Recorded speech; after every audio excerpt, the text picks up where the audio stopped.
ఇన్ని రోజులేమో రాకపోతే వస్తలేవు అంటివి. ఇలా వచ్చి మీటింగ్ పెడతలేవో నీకంటే పెద్ద మీటింగ్ నేను కూడా పెడతా అంటివి. రానప్పుడు అట్లా మాట్లాడి వచ్చినప్పుడు ఇట్లా మాట్లాడి ఇక నువ్వు ప్రజలకు పాలన ఎప్పుడు చేస్తావో చెప్పు. ఇక నువ్వు ప్రజల పాలన ఎప్పుడు చేస్తావో చెప్పు. ఇది ప్రజాపాలన అని ఓ ట్యాగ్ లైన్ పెట్టుకుంటివి. కాంగ్రెస్ ప్రజల పార్టీ అని చెప్పుకుంటివి. ఇక నువ్వు ఎప్పుడు చేస్తావు? ఇన్ని రోజులేమో రాలేదు ఆ పెద్ద మనిషి. రానప్పుడేమో భయపడ్డాడు, గుండెలు దడేలు అన్నీ గుండెలల్లో రాళ్ళు పేలినాయి. నేను ముఖ్యమంత్రి అయితే ఓర్వలేదు, నేను మంత్రి అయితే ఓర్వలేదు.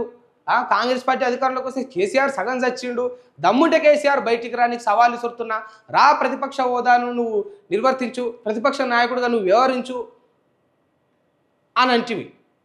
ఈ నోరుతోటే అంటివి. అంటే మరి ఆ మాటలు నేను సీరియస్గా తీసుకుండో ఏమో బాధపడ్డాడు. వెంకటరెడ్డి నన్ను గిన్నేసి మాటలు అంటుండే, నేను పోకపోతే నా ఇజ్జత్ పోతుందని చెప్పేసి ఎలకతుర్తిలో గట్టి మీటింగ్ పెట్టిండు. ఆయనకు తోచినంత మంది జనాలను గ్యాదర్ చేసుకుండు. ఇక వాళ్ళు 10 లక్షలు అంటారు, ఓడు 7 లక్షలే అంటాడు, ఎంతో అంటాడు.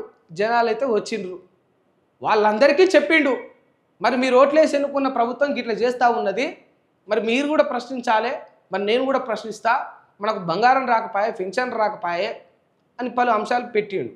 అదే డ్యూటీ వ్యవహరించుడు. దాన్ని యాక్సెప్ట్ చేసి నువ్వేం చేసినావో చెప్పగలగాలి.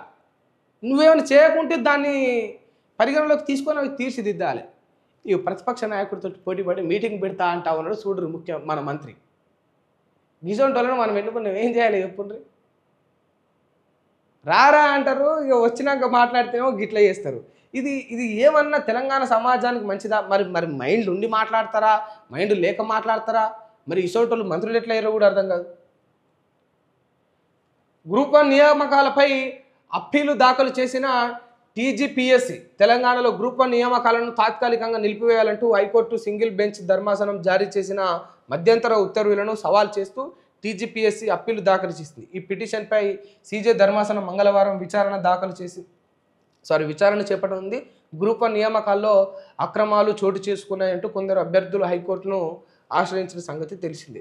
ఇది అంటే మీరు ఈ పెద్ద పెద్ద మీటింగులు పెట్టే బదులు, కేసీఆర్తో పోటీపడి ఆ మీటింగులు పెట్టే బదులు, ఈ పనికిమాలిన పనులు చేసే బదులు మంచి అధికారులను పెట్టి ఏవైతే మనం ఇటువంటి ఉద్యోగాలను నోటిఫికేషన్ రిలీజ్ చేస్తూ ఉన్నామో ఆ ఉద్యోగాలను కండక్ట్ చేస్తూ ఉన్నామో మంచి అధికారులు న్యాయబద్ధంగా మంచిగా ఎటువంటి లోపాలు జరగకుండా, ఎటువంటి అక్రమాలు జరగకుండా ఆ పరీక్షలు అనేవి కొనసాగేటట్టు జాగ్రత్తలు తీసుకోరు. వాటి మీద కాన్సన్ట్రేషన్ చేయరు. ఓ ఎడ్యుకేషన్ మినిస్టర్ని పెట్టురు ఫస్ట్. ఆయన అంటుండు పైన ముఖ్యమంత్రి గారు, నాకు మా పైన ఉన్న సార్కు మంచి మైత్రి ఉందంటుండు. ఎటువా గిన్నె కదా అన్నది.